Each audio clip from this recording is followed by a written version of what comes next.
नमस्कार दर्शक बंधु स्वागत करछि मो रियल स्टोरी राहुल चैनल को। दर्शक बंधु आज मु आपण मानक पई नहीं आसी एक सत्य घटना। वीडियोटी शेष पर्यंत निश्चय देखंतु। आसंतु दर्शक बंधु वीडियोटी स्टार्ट करिबा। इंस्टाग्राम फ्रेंड को विश्वास करी फसिले युवती, यात्रा देखा को डाकी माड़ी बसिला युवक। जानतु पूरा घटना दर्शक बंधु। वर्तमान समय सोशल मीडिया रे सबकिछि संभव हेउछि। इंस्टाग्राम, फेसबुक आदि प्लाटफॉर्म डेटिंग हब बोली व्यवहार करुचंती युवक युवती। किछि दिनर केवल चैटिंग रे सेमानक मध्यरे घड़ी उठुछि प्रेम संपर्क। कार प्रेम सफल हेउछि तो आउ के प्रतारित हेउछि।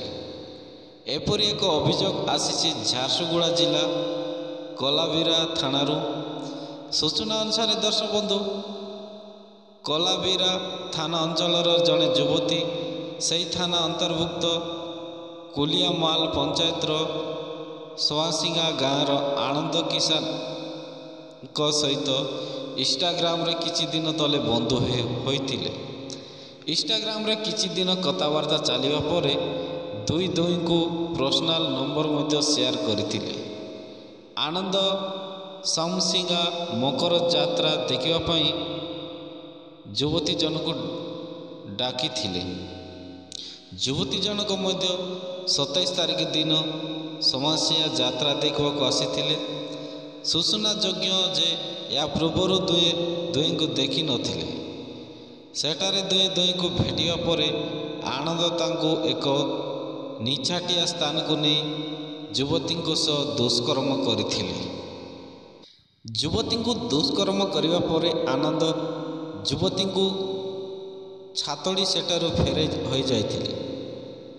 युवती जनक एने घरे किछि कहि नथिले मध्य मानसिक स्तर आघात पाइथिले।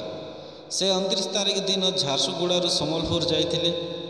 सेठारे जड़े महिला तांकर एपरी अवस्था देखि तांको पाखक सब कथा शुणिया परे पुलिस को खबर देइथिले। परे घटनास्थल रे पुलिस पहुंची युवती को जन को उद्धार करथिला। या परे पुलिस युवती को बयान सुनी अभियोग तदंत आरंभ करथिला। परे पुलिस अभियुक्त आनंद को गिरफ्त करी कोर्ट चालान करिछि। दर्शक बंधु वीडियोटी जदि भल लगे लाइक शेयर सब्सक्राइब करने को जमारे भी भूलु नहीं। पुणी देखा नेक्स्ट वीडियो रे। रहिली नमस्कार।